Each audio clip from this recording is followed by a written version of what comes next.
When I think of Alan, a few words come to mind. I think of selflessness. He goes to places where most other groups and people would not go, the hard-to-reach places. He is fearless in that regard. Alan Rainey never planned to head a nonprofit. He never dreamed he'd bring this kind of light to some of the most remote places on Earth. His plan was to be a mission pastor. And my wife keeps telling me, solar power is going to be a part of your mission. A trip to Honduras in 2000 set Alan on a course that would lead to that mission. He was called on because of his knowledge in solar energy. Alan was an early adopter of the technology, having taught himself to install solar panels in the 90s. The trip took Alan to a medical clinic where he repaired a broken system. And before he even left the country, the Honduran government was already asking him back to do more solar work. That was the beginning of my solar power mission. Alan founded SonLight Power in 2002. In 15 years, his nonprofit has done more than 180 solar installations in 17 countries. There's some 1.3 or 4 billion people in the world that have no access to sustainable electricity. What that really means is, they don't have lights in their homes or in their schools. Vaccines and medicines are unable to be stored in some refrigerated setting. Pumping water, basic water where water is scarce, is difficult. So those basic challenges are even more evident where there's no power. These villages are way off grid, and so they're excited to see us. This father came in from the fields, kind of a curiosity seeker to see what was happening.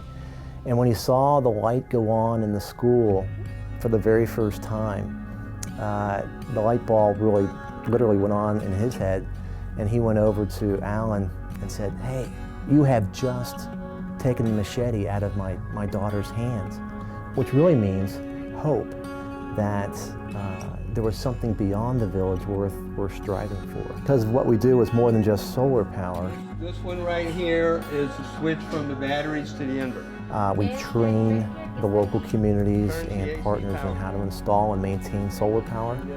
But also, the message we're delivering is, hey, there are people out there that care about you, and that in turn takes what could be a hopeless situation into one of hope, faith, and love. The impact of that message came to light one night at a village clinic in the Democratic Republic of the Congo. The clinic served some 50,000 refugees, operating with no electricity. The team began their installation. A young lady comes in, she's pregnant, about to give birth. But it's at night, so had the lights not been on at this critical point in her labor, she would have probably given birth either in darkness or under candlelight. It was so impactful for her, she named her baby SonLight for the team and the group that was there to help install that system. I'm part of SonLight Power because of the spiritual aspect. Certainly God has to be on every mission trip. I'm just a peon. No one knows off-grid solar like Alan Rainey.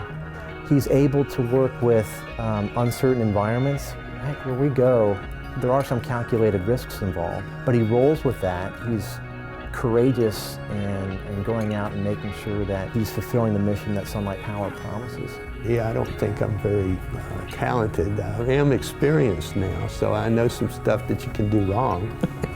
But it's God and the people that have surrounded SonLight Power and helped us. This allow us to continue to do this, so I'm excited to continue to do it.